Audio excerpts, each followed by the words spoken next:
శ్రీ గురుభ్యో నమః శ్రీమాత్రే నమః. మా భక్తి టీవీని ప్రోత్సహిస్తున్నటువంటి మా ప్రేక్షకులందరికీ ధన్యవాదాలు తెలియజేస్తూ శనిగారి యొక్క వక్ర త్యాగం గురించి ఇప్పుడు మనం తెలియజెప్పుకుందాం. ఖగోళంలో అనేక రకాల మార్పులు సంభవిస్తూ ఉంటాయి. మరి కొన్ని గ్రహాలు రుజుమార్గంలో వెళ్ళిపోతూ ఉంటాయి, అంటే ఫాస్ట్గా వెళ్తాయి. మామూలుగా రుజుమార్గంలో వెళ్ళడం వేరు, ఫాస్ట్గా వెళ్ళిపోవడం వేరు. అలాగే కొన్ని గ్రహాలు వక్రంలోకి ఉంటాయి. ఇక రాహుకేతువుల గురించి చెప్పనే అక్కర్లేదు. వారిద్దరూ కూడా ఎప్పుడూ కూడా ఈ వెనక రాశి సంచారంలోకే వెళ్తూ ఉంటారు. వాళ్ళు ముందు రాశుల్లోకి వెళ్ళరు, ఎప్పుడూ కూడా వెనక రాశుల్లోనే సంచరిస్తూ ఉంటారు. ఇక సూర్యచంద్రులకైతే అసలు వక్రతే లేదు, అలాగే ఎప్పుడూ కూడా రుజుమార్గమే. సూర్యుడు కానీ చంద్రుడు కానీ, ఇక కుజుడు, బుధుడు, గురువు, శుక్రుడు, శనిగారు, వీళ్ళందరికీ కూడా రుజుమార్గ వర్తనే ఉంటుంది. మరి ఒక్కొక్కసారి ఖగోళంలో జరిగే మార్పుల వల్ల గ్రహాలు స్తంభించిపోవడం, ముఖ్యంగా రాహుకేతువులు తప్ప, సూర్యచంద్రులు తప్ప మిగతా 5 గ్రహాలు కూడా అది వక్రించడం అయినా జరుగుతుంది, స్తంభనైనా జరుగుతుంది, లేకపోతే ఫాస్ట్గా వెళ్ళిపోవడం రుజుమార్గంలోనే జరుగుతూ ఉంటుంది. ఇలా జరుగుతూ ఉన్నప్పుడు మానవాళి మీద ప్రభావం ఉంటుంది. అది ఏ రకమైన ప్రభావం, ఇట్లాంటి విషయాలు ఇప్పుడు మనం తెలియచెప్పుకుందాము. ఇప్పుడు జరిగినటువంటి మార్పు శనిగారి యొక్క వక్ర త్యాగం. ఆయన ఇన్నాళ్ళు వక్రంలో ఉన్నారు. ఇప్పుడు శతభిష నక్షత్రం 4వ పాదంలో వక్ర త్యాగం చేసేసి మళ్ళీ రుజుమార్గంలోకి వెళ్తున్నారు. అంటే శతభిష నక్షత్రం 4వ పాదం అంటే దాని తరువాత ఏ పాదాలు ఉంటాయండి? పూర్వభాద్ర 1, 2 పాదాలు ఉంటాయి. అలాగే 3వ పాదం కూడా ఉంటుంది. ఈ పూర్వభాద్ర 1, 2, 3 పాదాలు అంటే ముందు 1వ పాదం, తర్వాత 2వ పాదం, తర్వాత 3వ పాదానికి వచ్చి పూర్వభాద్ర 4వ పాదం అప్పుడు రాశి మారిపోతారు. ఈ రాశి మారిపోయేది మార్చి 29వ తేదీ 2025వ సంవత్సరంలో. ఇక అప్పటి వరకు రుజువర్గనే ఉంది. ఈ రుజుమార్గంలో వెళ్ళిపోతున్నప్పుడు మనం చెప్పుకునేది ఏమి ఉండదు ప్రత్యేకంగా. తన సొంత రాశిలో తాను ఉన్నారు కాబట్టి రుజుమార్గంలో వెళ్తున్నారు, సొంత రాశిలో ఉన్నారు. ఇప్పటి వరకు వక్రంలో ఉన్నారు కాబట్టి వక్ర త్యాగం శతభిష నక్షత్రంలో జరుగుతూ ఉన్నది. ఇవన్నీ మనము తెలియజెప్పుకోవచ్చు. అయితే ఇప్పటి వరకు వక్రంలో ఉన్నారు కదా, ఇప్పుడు రాహు నక్షత్రం వరకు వక్రించి ఉన్నారు. శతభిష రాహు నక్షత్రం, రాహు నక్షత్రం వరకు వక్రించి ఉన్నవారు ఇప్పుడు వక్ర త్యాగం చేసేసి చక్కగా రుజు మార్గంలోకి వెళ్ళిపోతున్నారు. అంటే ముందు చూపులో ఉన్నారనమాట, ఇప్పటి వరకు వెనక చూపులో ఉన్నారు. మరి అసలు ఈ శనిగారి యొక్క కారకత్వాలు ఏంటి? ఈయన ఏమేం పనులు చేస్తుంటారు అంటే, ఈయన మందుడు. ఈయనకున్న మరో పేరు. ఎందువల్ల ఆ పేరు వచ్చింది అంటే మందగమనం, అందువల్లే ఆయనకి మందుడు అనే పేరు వచ్చింది. అలాగే ఈయన మైథలాజికల్గా చెప్పాలంటే రవిగ్రహం యొక్క పుత్రుడు ఈయన. అలాగే అద్భుతమైనటువంటి యోగాలు, శనిగారు బాగున్నారంటే అద్భుతమైన యోగాలు పట్టిస్తారు. ఎటువంటి అద్భుతాలు ఉంటాయి అంటే, ఈ కుంభరాశిలో శనిగారు స్వస్థానాధీశుడు కదా. ఈ మకర రాశికి ఈ కుంభరాశికి శనిగారి యొక్క ఆధిపత్యం ఉంటుంది. మకర రాశిలో శనిగారున్నా, కుంభరాశిలో శనిగారున్నా అదే లగ్నం అయినట్టయితే జన్మించినప్పుడు వారికి శశి మహాపురుష యోగం అనేటటువంటి ఒక అద్భుతమైన యోగం పడుతుంది. పంచమహాపురుష యోగాలలో ఇది ఒక యోగం అన్నమాట. మరి ఈ యోగం యొక్క ప్రాధాన్యత ఏమిటండి అంటే, కష్టపడి పనిచేస్తారు, నీతి నిజాయితీగా ఉంటారు, చాలా కష్టపడతారు. అలాగే ఎక్కువ తిరగడం అంటే బాగా ఇష్టంగా ఉంటుంది. నడక ప్రాధాన్యత ఇస్తారు. నడిచి ఎక్కువగా ఈ పాదయాత్రలు ఇలాంటివన్నీ చేసేవారికి ఈయన అనుకున్న వరాలు అనుకున్నట్టుగా ఇచ్చేస్తారు. అందుకే రాజకీయ నాయకులు ఎక్కువగా పాదయాత్రలు చేస్తూ ఉన్న కారణం అదే. అలాగే ఈయనకి అన్నం ఎక్కువ అవసరం లేదు, చాలా తక్కువ అన్నం తింటారు, చాలా తక్కువ నీరు తాగుతారు, తైల సంస్కారం లేని జుట్టు ఉంటుంది, అలాగే ఒళ్ళు నొప్పులు ఎక్కువగా ఉంటాయి, కాళ్ళకి చెప్పులు ఉండవు, నలుపు రంగు దుస్తులు ఎక్కువగా ధరిస్తూ ఉంటారు. అలాగే పెద్దలకి సేవ చేయడం అంటే ఇష్టంగా ఉంటుంది. ఇనుము ఇలాంటి వాటికి ప్రాతినిధ్యం వహిస్తారు, కారంగా ఉండే పదార్థాలకి ప్రాతినిధ్యం వహిస్తారు. ఏది పట్టనట్టుగా ఉంటారు. ఒంటరిగా ఉండడం అంటే ఇష్టమవుతుంది. పరిశోధనలు ఎక్కువగా చేస్తూ ఉంటారు. వీరికి అలజడిగా ఉండడము, అలజడిగా మాట్లాడడము, 10 మందిలో కలివిడిగా తిరగడము ఇలాంటివేవి ఇష్టంగా ఉండవు. హాస్యరస సంభాషణ అసలు ఇష్టమే ఉండదు. మట్టి కొట్టుకుపోయిన దుస్తులున్నా కూడా ఒంటి మీద శుభ్రత పాటించాలి అని అనుకోరు. నిత్యం స్నానం చేయాలి, పరిశుభ్రంగా ఉండాలి, పరిశుభ్ర వస్త్రాలు వేసుకోవాలి, ఇలాంటి ఆలోచనలు ఉండవు. ఇలాంటి లక్షణాలన్నీ ఎక్కువగా ఈ శనిగ్రహానికి మనం చెప్పుకుంటూ ఉంటాం. నిజంగా శనిగారు ఆ రకంగా ఉండరు. శనిగారు బాగా లేని వాళ్ళకి ఇలాంటి లక్షణాలు ఉంటాయి. బాగున్న వాళ్ళకి ఇవే లక్షణాలు అద్భుతంగా ఉంటాయి. మరి బాగున్నది ఎవరికి, బాలేనిది ఎవరికి? అద్భుతమైన ఫలితాలు ఎవరికి ఉండబోతున్నాయి, కొంచెం తక్కువ ఫలితాలు ఎవరికి ఉండబోతున్నాయి, ఇత్యాది విషయాలన్నీ మనం ఇప్పుడు చెప్పుకోబోతున్నాము. మరి ఇన్నాళ్ళు ఆయన వక్రగమనంలో ఉన్నారు కదా, అంటే రుజుమార్గంలో లేరు. ఆయన ఉండవలసిన తీరుగా సంచారం జరగట్లేదు. వక్రం చూపు, మకర రాశి వైపు చూస్తున్నారు. అయితే అదృష్టం కొద్దీ అది కూడా ఆయన రాసే కాబట్టి ఎక్కువగా చెడ్డ లక్షణాలు లేకుండా పోయాయి.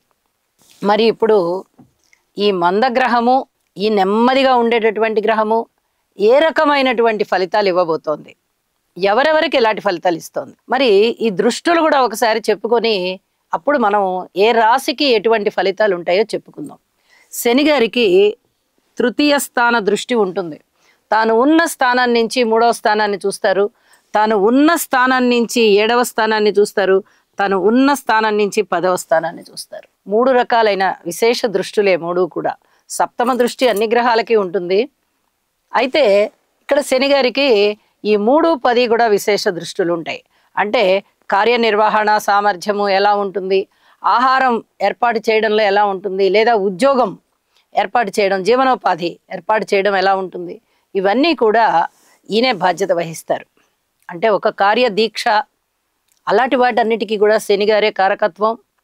ఒక జీవ కారకుడు కూడా కాబట్టి ఆయన ఒక జీవనోపాధి విషయంలో ఆయన ఏ విధంగా ప్రవర్తిస్తారు, ఆయనే ప్రాతినిధ్యం వహిస్తారు. ఇక సప్తమ దృష్టి ప్రతి గ్రహానికి ఉంటుంది కాబట్టి అది తప్పనిసరి సాధారణ దృష్టి. ఇక ఈ కుంభరాశిలో ఉన్నటువంటి శనిగారి యొక్క స్థితి ఇప్పుడు రుజుమార్గంలోకి వచ్చేసింది. ఎవరెవరికి బాగుంటుంది అనేది ఇప్పుడు తెలియజెప్పుకుందాం. మేషరాశి వారికి ఎలా ఉండబోతోంది? శనిగారు 11వ స్థానంలో ఉన్నారు. 11వ స్థానంలో ఉన్నప్పుడు చాలా అద్భుతమైన ఫలితాలు ఉంటాయి. అయితే తన యొక్క నీచ రాశిని చూస్తున్నారు. శనిగారు మేషరాశిలో నీచపడతారు, తులారాశిలో ఉచ్చపడతారు. అంటే ఆయన ఉచ్చలో ఉన్నప్పుడు ఫలితాలు అద్భుతంగా ఉంటాయి, నీచలో ఉన్నప్పుడు తక్కువగా ఉంటాయని చెప్పుకోకూడదు. నీచలో ఉన్నప్పుడు తన ప్రాభవం తగ్గిపోతుంది, ఉచ్చలో ఉన్నప్పుడు తన ప్రాభవం ఎక్కువగా ఉంటుంది. అది తానున్న రాశి స్థానాన్ని బట్టి తెలియజేస్తాం. లగ్నాన్ని బట్టి ఆయన శుభుడా అశుభుడా మధ్యముడా ఏ విధంగా అన్నది తెలియజేస్తాం. అది జన్మజాతకంలో మనము పూర్తి పరిశీలనగా చూడవలసి ఉంటుంది. అయితే ఇప్పుడు మనము మేషరాశిని చూస్తున్నాం కదా. మేషరాశిలో శనిగారి యొక్క దృష్టి పడుతూ ఉన్న కారణం చేత ఆరోగ్యరీత్యా కించిత్ జాగ్రత్తగా ఉండాలి. అయితే లాభస్థానంలో ఉన్నారు కాబట్టి వీలైనంత వరకు ఈయన లాభాలే ఇస్తారు. పైగా స్వస్థానంలో ఉన్నారు, అది మేషరాశికి లాభం అవుతోంది. అనేక విధాల లాభాలను ఇస్తారు. వస్త్ర లాభాలు ఉంటాయి, వస్తు లాభాలు ఉంటాయి, ద్రవ్య లాభాలు ఉంటాయి. మరి ఇప్పటి వరకు ఉద్యోగ స్థానం వైపు చూస్తున్నారు కాబట్టి కించిత్ ఉద్యోగ రీత్యా ఇబ్బందుల్ని వీరు పడి ఉండవచ్చు. కానీ లాభస్థానంలో ఉన్నారు, పూర్తిగా రాశి మారిపోలేదు. అది ఇక్కడ అదృష్టం. పూర్తిగా రాశి మారిపోయి 10వ స్థానంలోకి వచ్చినట్టయితే ఇబ్బంది పెట్టేవారు. ఆ రాశి వైపు దృష్టి ఉన్న కారణం చేత కొన్ని ఫలితాలు ఇలా, కొన్ని ఫలితాలు అలా ఉంటూ ఉంటాయి. అయితే ఎక్కువగా అదృష్టవంతమైనటువంటి ఫలితాలే ఉంటాయి, లాభాలే ఉంటాయి అని చెప్పి తెలియజెప్పచ్చు. శనిగారు ఆయుష్కారకుడు, చక్కటి ఆయుష్ని ఇస్తారు. మరి మేషరాశి వారికి 8వ స్థానాన్ని చూస్తున్నారు కదా. అద్భుతమైన ఆయుష్, ఏ అనారోగ్యాలు ఉన్నా సరే అవి నిదానంగా తగ్గుతాయి, అంతే. ఆయుష్ మటుకు పోదు, చక్కగా ఉంటారు. మరి అలాగే సంతానం మీద కూడా దృష్టి పడుతోంది కదా. సంతాన రీత్యా ఒకంత కష్టకాలాన్ని ఇస్తారు. అయితే ఇప్పుడు అవన్నీ కూడా చక్కగా తగ్గిపోయాయి కదా. లాభస్థానంలో ఉన్నారు కాబట్టి ఇవన్నీ కూడా కొంత లాభాల బాటలోనే ఉన్నాయి అని చెప్పి మనము తెలుసుకోవాలి. శని గారికి చక్కగా స్తోత్ర పారాయణాలు చేసుకున్నట్టయితే ఆయన మరింత మనము ఉల్లాసంగా ఉండడాన్ని ఆశీర్వదిస్తారని చెప్పి తెలియజెప్పుకోవచ్చు. వృషభ రాశి వారికి శని గారు 10వ స్థానంలో ఉన్నారు. మరి ఉద్యోగ స్థానంలో జీవకారకుడు. అయితే వృషభ రాశికి కానీ వృషభ లగ్నానికి కానీ శని అత్యంత యోగవంతమైనటువంటి గ్రహం. అద్భుతమైనటువంటి ఫలితాలు ఉంటాయి. 9వ స్థానానికి 10వ స్థానానికి కూడా అధిపతి అయిన వారు కదా, కాబట్టి అద్భుతమైన కాలం నడుస్తోంది వీరికి అని చెప్పి తెలియజెప్పచ్చు. పైగా వక్రం దాటిపోయింది. అది వరకు 9వ స్థానాన్ని చూస్తున్నారు కదా, పితృవర్గ రీత్యా ఇబ్బందుల్ని పడ్డారు వాళ్ళు. ఇప్పుడు పూర్తిగా రుజుమార్గంలోకి వచ్చేసి దశమంలో ఉన్నారు. దశమంలో శని చెడ్డవారు కాదు. 10వ స్థానంలో ఉన్నటువంటి శని గారు వీరికి చాలా బాగా ఉద్యోగంలో ఉన్నతిని ఇస్తారు, బాగుంటుంది, సాటిస్ఫాక్షన్ ఉంటుంది అని చెప్పి తెలియచెప్పచ్చు. అలాగే ఇక్కడ మాతృవర్గ రీత్యా అనేక రకాలుగా శారీరక కష్టాన్ని ఇస్తారు. అలాగే భార్యాభర్తల మధ్య కానీ, పబ్లిక్ రిలేషన్స్ విషయంలో కానీ, వ్యాపార వ్యవహారాల విషయాలలో కానీ కొంత అననుకూలత ఉండేటటువంటి పరిస్థితి ఉంటుంది. అయితే ఈ వ్యయస్థానాన్ని చూస్తున్నారు కదా శని గారు, దూర ప్రాంత ప్రయాణాలను ఇస్తారు. దూర ప్రాంతాలకు వెళ్ళడము, ఇక ఊరు మారిపోయి దేశం మారిపోయి సుదూర ప్రాంతాలకు వెళ్ళి అక్కడ చదువుల నిమిత్తం కానీ, ఉద్యోగ నిమిత్తం కానీ, లేదా భార్యాభర్తలు షికారుగా వెళ్ళడం కానీ, ఇలాంటి వాటికి వేటికైనా సరే ఆయన ప్రోద్బలం చేస్తారు. అలాంటి అవకాశాలు ఇప్పిస్తారు. మిథున రాశి వారికి 9వ స్థాన అధిపతి అవుతున్నారు. 9వ స్థాన అధిపతి అవుతూ లాభాన్ని చూస్తున్నారు. ఆయన నీచలో ఉన్నప్పటికీ కూడా చూపు లాభాన్ని చూస్తూ ఉన్న కారణం చేత 10 రూపాయలు వస్తాయి అనుకున్న చోట 7 రూపాయలు 8 రూపాయలు వస్తాయి. అంటే అనుకున్న దానికన్నా కొంచెం తక్కువ అవుతుంది తప్ప లాభం అయితే తగ్గదు. ఇది చెప్పదగ్గ అంశం. మరి పితృవర్గ రీత్యా ఎలా ఉంటుందండి? మిథున రాశికి కానీ మిథున లగ్నానికి కానీ శని యోగవంతమైనటువంటి గ్రహం అవుతూ ఉన్న కారణం చేత ఇక్కడ బాగుంటుంది అని చెప్పి తెలియజెప్పాలి. అలాగే తృతీయ స్థానాన్ని చూస్తున్నారు. అన్నదమ్ములకి అంత ఐకమత్యం ఉండదు. అలాగే రుణ బాధలు, రుణ పీడలు ఇలాంటివన్నీ కూడా ఉండబోతున్నాయి. కాబట్టి శని గారికి తప్పనిసరిగా ధ్యాన శ్లోకాలు చేసుకోవాలి అని చెప్పి తెలియజేస్తూ ఉన్నాను. కర్కాటక రాశి వారికి శని గారు ఇక్కడ 7వ స్థానానికి 8వ స్థానానికి అధిపతి అవుతూ 8వ స్థానంలో వక్రత్యాగం చేశారు. అంటే సప్తమంలో దృష్టి తగ్గిపోయిందనమాట. ఇప్పుడు దశమానికి వెళ్ళిపోయే దృష్టి ఉంటుంది. రుజుమార్గంలోకి వెళ్ళిపోయారు కదా. అయితే ఈ 8వ సంచార దోషం చేత కొంత ఇబ్బంది పెడతారు. ఇప్పటి వరకు వక్రంలో ఉన్నారు కాబట్టి ఆయన యొక్క బలం తగ్గిపోయి కనిపించింది. ఇప్పుడు మళ్ళీ తిరిగి బలోపేతం అయ్యి ముందరికి వెళ్ళిపోతున్నారు ఆయన. అయితే భార్యాభర్తల మధ్య ఎడబాటు తగ్గిపోతుంది, చక్కగా అనుకూలత పెరుగుతుంది. ఆయుష్కారకుడు, ఆయుష్ని అద్భుతంగా ఇస్తారు ఆయన. 8వ స్థానంలో శని గారి యొక్క సంచారం వల్ల ఏమన్నా పనులలో మందకోడితనం ఉంటే ఉండొచ్చుగాక, అనారోగ్యం కించిత్ కూడా ఉండనివ్వరు. వస్తే అనారోగ్యం తగ్గించేస్తారు. అలాగే చక్కటి ఆయుష్ ఇస్తారు. అకాలంగా ఎవరికి ప్రాణం పోదు. వాళ్ళ ఆయుష్లు తీరిపోతే పోతుందేమో కానీ అకాలంగా అయితే మటుకు ఎవరికి ఆయుష్ పోదు. చక్కగా ఆయుష్ని ఇస్తారు అని చెప్పి తెలియజేయడం జరుగుతుంది. దూర ప్రాంత ప్రయాణాలను ఇస్తారు. వాటి వల్ల ఉపయోగాలను ఇస్తారు, సిద్ధిస్తాయి. మీ ప్రయాణం చేసిన కష్టం ఫలితాన్ని ఇస్తుంది అని చెప్పి తెలియజేయడం జరుగుతుంది. కర్కాటక రాశి వారికి కుటుంబ రీత్యా చిన్నపాటి ఇబ్బందులు ఉండేటటువంటి కాలము. ఉద్యోగ విషయంలో ఏమాత్రం భయం అవసరం లేదు, ఉద్యోగానికి చక్కటి భరోసా ఉంటుంది అని చెప్పే కాలము. అలాగే సంతాన రీత్యా చిన్నపాటి ఇబ్బందులు పడేటటువంటి కాలము. ఓర్పు కలిగి ఉండాలి, ఇది చెప్పదగ్గ సూచన. అయితే శనిగ్రహ స్తోత్రాలు అయితే మటుకు తప్పనిసరిగా చదువుకోవాలి అని చెప్పి సూచన చేస్తూ ఉన్నాను. సింహరాశి వారికి శని గారి యొక్క స్థితి ఇక్కడ 6వ స్థానానికి అధిపతి అవుతున్నారు, ఇక్కడ 7వ స్థానానికి అధిపతి అవుతున్నారు. మరి 2 విధాలుగాను ఆయన అంత శుభుడైతే కారు. ఉద్యోగస్తులకి ఇబ్బందే, వ్యాపారస్తులకి ఇబ్బందే, భార్యాభర్తల మధ్య అనుకూలత ఇబ్బందే, వివాహాది శుభకార్యాలకి ఇబ్బందే, మాతృవర్గ రీత్యా కూడా కొన్ని ఇబ్బందులే, అలాగే పితృవర్గ రీత్యా కూడా చిన్నపాటి ఇబ్బందులే. అన్ని రకాలుగాను ఇబ్బందులు కలగజేసేటటువంటి కాలము. శనిగ్రహ స్తోత్ర పారాయణాలు చేసుకోండి. శని గారికి తైలాభిషేకం చేయండి. ఇది చాలా చాలా చెప్పదగ్గ సూచన.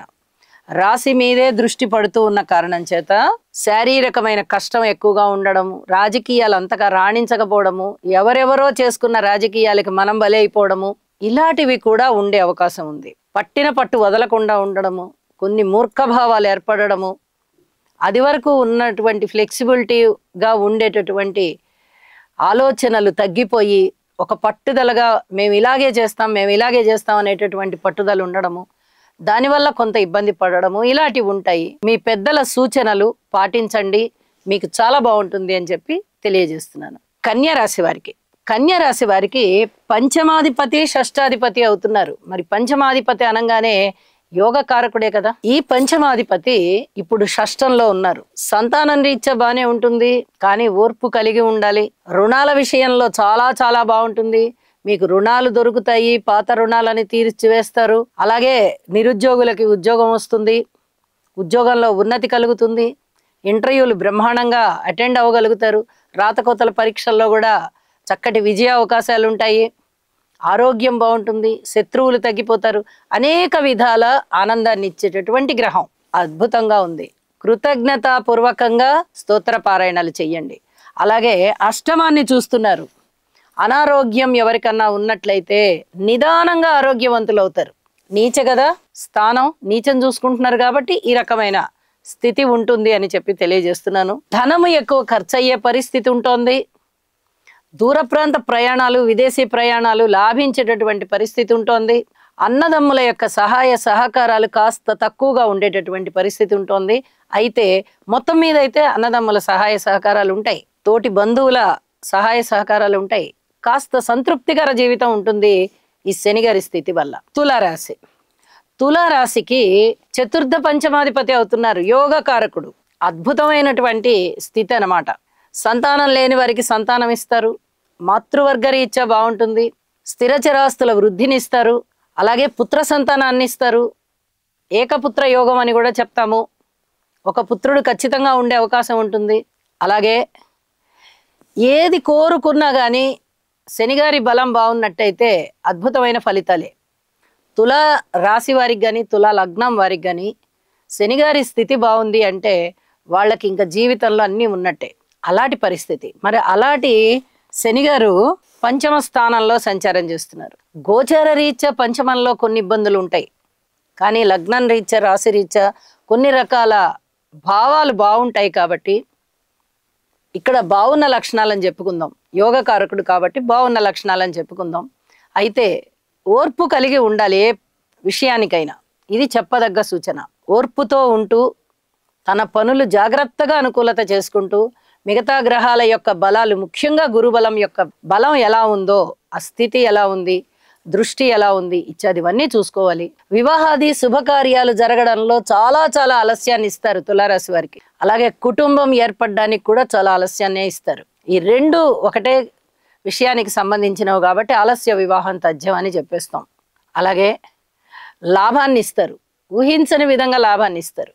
మరి యోగకారకత్వం ఎక్కడో ఒక చోట కనిపించాలి కదా. ధనానికి లోటు లేకుండా చక్కటి యోగవంతమైన జీవితం ఉంటుంది అని చెప్పి తెలియజెప్పడం జరుగుతోంది. వృశ్చిక రాశి వారికి తృతీయ స్థానానికి చతుర్థ స్థానానికి అధిపతి అవుతున్నారు. అంత శుభుడు కాదు. అయితే ఇక్కడ తృతీయాధిపతి కూడా అవుతూ చతుర్థంలో ఉన్నారు. ఇంకా ఏమన్నా మంచి లక్షణాలు ఉంటాయా, మంచి కారకత్వాలు ఇస్తారా మనకి అంటే అంతగా ఇవ్వబోవడం లేదు. ఏం చేస్తున్నారు ఆయన అక్కడ? మాతృవర్గరీత్యా ఇబ్బంది పెడుతున్నారు, స్థిరచరాస్తుల వృద్ధి లేకుండా చేస్తున్నారు. ఇంకా ప్రయత్నం చేయి, ఎందుకంటే పరీక్షలు పెడుతూ ఉంటారు కదా. పైగా అర్ధాష్టమ సంచారం, అష్టమానికి అర్థం అంటే చతుర్థం, మరి అర్ధాష్టమంలో సంచారం కాబట్టి ఇంకా పరీక్ష పెట్టి ఎప్పుడో ఒకసారి ఫలితాన్ని ఇస్తారు. ఇప్పటి వరకు తృతీయ స్థానం వైపు చూపు ఉంది కాబట్టి కొంతలో కొంత బాగుంది. ఇప్పుడు చతుర్థంలో రుజుమార్గంలోకి వెళ్ళిపోయారు కాబట్టి అంత పూర్తిగా బాగుంటుంది అని చెప్పడానికి రావడం లేదు. రుణాల విషయంలో రుణాలు ఇప్పిస్తారు, రుణభారం పెరుగుతుంది. ఆరోగ్య విషయంలో ఆరోగ్యం కొంచెం సతాయించినట్టుగా ఉంటుంది. అలాగే ఉద్యోగ జీవితం బాగుంటుంది. ఇవన్నిటినీ జాగ్రత్తగా చేసుకుంటూ ముందరికి వెళ్ళాలన్నమాట. ఈ శనిగారు ఇచ్చే ఫలితాలు వృశ్చిక రాశి వారికి ఈ విధంగా ఉండబోతున్నాయి. కాబట్టి స్తోత్రపారాయణాలు తప్పనిసరిగా చేయాలి. అలాగే నల్ల నువ్వులు, నలుపు రంగు వస్త్రము, దానాలు ఇవ్వడం చాలా చాలా మంచిది. ధనస్సు రాశి వారికి ద్వితీయ తృతీయాలకే అధిపతి అవుతున్నారు. చాలా అద్భుతమైనటువంటి యోగం తృతీయంలో ఉండడం. తృతీయంలో శనిగారు ఉన్నారంటే మనస్సు దృఢంగా ఉంటుంది, సంకల్ప బలం పెరుగుతుంది, అనుకున్న పనులు అనుకున్నట్టుగా చేయగలుగుతారు, సంకల్ప సిద్ధి కలుగుతుంది, కష్టపడతారు, శారీరకంగా బాగా కష్టపడతారు, సంతానాన్ని పట్ల ఓర్పు చూపించవలసినటువంటి కాలము, దూర ప్రాంత ప్రయాణాలు సిద్ధించేటటువంటి కాలము, పితృవర్గరీత్యా కొంత శారీరక కష్టం ఉండేటటువంటి కాలము. ధనస్సు రాశి వారికి ఈ రకమైన ఫలితాలు ఉండబోతున్నాయి. కాబట్టి స్తోత్ర పారాయణాలు చేసుకోవాలి. కానీ చాలా బాగుంది కదా, మరి తృతీయంలో శనిగారంటే అద్భుతమైన ధైర్యాన్ని ఇచ్చేస్తున్నారు. మరి నవమ స్థానాన్ని చూస్తున్నారు కాబట్టి తండ్రి గారికి బాగుండదు, కాబట్టి కొంచెం స్తోత్ర పారాయణాలు చేయాలి. సంతాన స్థానాన్ని చూస్తున్నారు, నీచని, ఓర్పు కలిగి ఉండాలి. వ్యయస్థానాన్ని చూస్తున్నారు, దూర ప్రాంత ప్రయాణాలు, ఆర్డర్స్ రాగానే పరిగెత్తాలి, ఇలాంటి పరిస్థితులు ఉంటాయి. కాబట్టి ఇవన్నీ అనుకూలత కోసం స్తోత్ర పారాయణాలు చేయవలసిందిగా సూచన చేస్తున్నాను. మకర రాశి. మకర రాశి వారికి తనుభావానికి ద్వితీయ భావానికి అధిపతి అవుతున్నారు. మరి యోగకారకుడు కదా, అదే రాశ్యాధిపతి కదా, గృహం బాగుంటుంది, శారీరకమైన కష్టాలన్నీ అక్కరకొస్తాయి, మాతృవర్గ రీత్యా చిన్నపాటి ఇబ్బందులు ఉంటాయి, అనారోగ్యాలు ఉన్నప్పటికీ అది ఆరోగ్య దిశగా ఉంటుంది, లాభాల బాటలో ఉంటారు, ఎన్నో విధాలుగా మానసికమైన శాంతిని ఇస్తారు. ఇది చాలా చాలా చెప్పదగ్గ సూచన. అయితే ఏలినాటి శని జరుగుతూ ఉంటుంది కదా మకర రాశి వారికి, ఇక్కడ కొంచెం శని గారికి శాంతి చేసుకుంటూ ఉండాలి. ఇది చెప్పదగ్గ సూచన. స్తోత్ర పారాయణలు చెయ్యండి, దాన ధర్మాలు చెయ్యండి, ఇలా మీకు తోచినవి ఏవైనా సరే చెయ్యండి. కాస్త మనశ్శాంతి కలిగి మీకు బాగుంటుంది అని చెప్పి తెలియజేస్తున్నాను. కుంభరాశి వారికి ఎలా ఉంటుంది? కుంభరాశి వారికి రాశిలోనే ఉన్నారు శనిగారు, ఇక్కడ ఏలినాటి శని. మరి ఇబ్బంది పెడతారా? రాశిలోనే ఉన్నటువంటి శనిగారు ఇబ్బంది పెడతారు. అయితే ఇక్కడ ఒక విషయాన్ని మనం తెలియజెప్పుకోవాలి. అది ఏమిటి అంటే, తన రాశిని తానే అధిపతి అయినప్పుడు ఏ గ్రహము కూడా చెడగొట్టదు. సత్వర ఫలితాలు, సక్రమ ఫలితాలు ఇవ్వకపోతే మానే, చెడ్డ ఫలితాలు అయితే ఇవ్వదు. జ్యోతిష శాస్త్రం ప్రధానంగా చెప్తున్న పాఠం ఇదే. తానున్న గ్రహము తనే అధిపతి అయినప్పుడు, అంటే తన స్వగృహంలో ఉన్న గ్రహము ఎట్టి పరిస్థితుల్లోనూ ఆ రాశిని, ఆ గృహాన్ని, ఆ ఇంటిని చెడగొట్టదు. ఇక్కడ అదే సూత్రం మనం తీసుకోవాలి. శనిగారు తన ఇంట్లో తాను ఉన్నారు, మనని సేఫ్గా ఉంచుతారు. కష్టాలు ఉంటాయి, కానీ ఆ కష్టాన్ని ఏదో విధంగా మనం గట్టెక్కే విధంగా చేస్తారు. కష్టాలు పడాలి, తర్వాత సుఖాలు పడాలి, ఆ విధమైనటువంటి పరిస్థితి ఉంటుంది. అలాగే పట్టుదల ఎక్కువగా ఉంటుంది, అన్నదమ్ముల సహాయ సహకారాలు ఉండవు, వివాహాది శుభకార్యాలు ఆలస్యం అవుతాయి, ఉద్యోగ జీవితం కూడా చాలా మందకోడిగా నడుస్తుంది. అంటే అన్ని పరీక్షలు పెడుతూ ఉంటారన్నమాట. పరీక్షలు పెట్టి చివరికి చాలా ఉన్నత స్థానాల్లో కూర్చోబెడతారు. ఆ పరీక్షల్ని తట్టుకోవాలన్నమాట. అలా తట్టుకోవడమే ఏలినాటి శని, అష్టమ శని, అర్ధాష్టమ శని, ఇవన్నీ మనం చెప్పుకుంటూ ఉంటాం. ఎప్పుడైతే అష్టమ శని దాటిపోయిందో చాలా బాగుంటుంది, అర్ధాష్టమ శని దాటిపోయిందో చాలా బాగుంటుంది, ఏలినాటి శని దాటిపోయిందో చాలా బాగుంటుంది.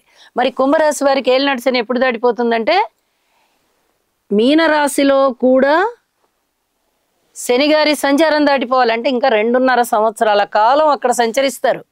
ఇక్కడ ఇంకా 4 నెలల కాలం సంచరిస్తారంటే ఇంచుమించుగా 3 సంవత్సరాలకు కానీ కుంభరాశి వారికి పూర్తి రిలీఫ్ రాదు. కానీ ఇచ్చేటటువంటి అదృష్టం ఎలా ఉంటుందంటే, ఒక జన్మకి సరిపడా ఇచ్చేస్తారు, ఒక జన్మకి సరిపడా అదృష్టాన్ని ఇస్తారు. ఇప్పుడంతా బాధల్ని అనుభవించారు కదా మీరు, కాబట్టి ఈ అనుభవించిన బాధలు, ఇంత కష్టపెట్టానురా మిమ్మల్ని, మీరు తట్టుకున్నారు కదా, ఇదిగో సుఖపడండి, భోగవంతమైన జీవితంలో ఉండండి అని చెప్పి పిల్లలు లేని వాళ్ళకి పిల్లల్ని ఇవ్వడము, ఆకలితో ఉన్న వారికి అన్నం పెట్టడము, ఉద్యోగం లేని వారికి ఉద్యోగం ఇవ్వడము, అనారోగ్యంతో ఉన్న వారికి ఆరోగ్యవంతుల్ని చేయడము, ఇలా ఆ మనిషికి ఏది కావాలో అవి మొత్తం ఇచ్చేస్తారు. అంత గొప్ప దయామయుడైన. మీనరాశి సంగతి ఏమిటని ఆలోచిద్దాం.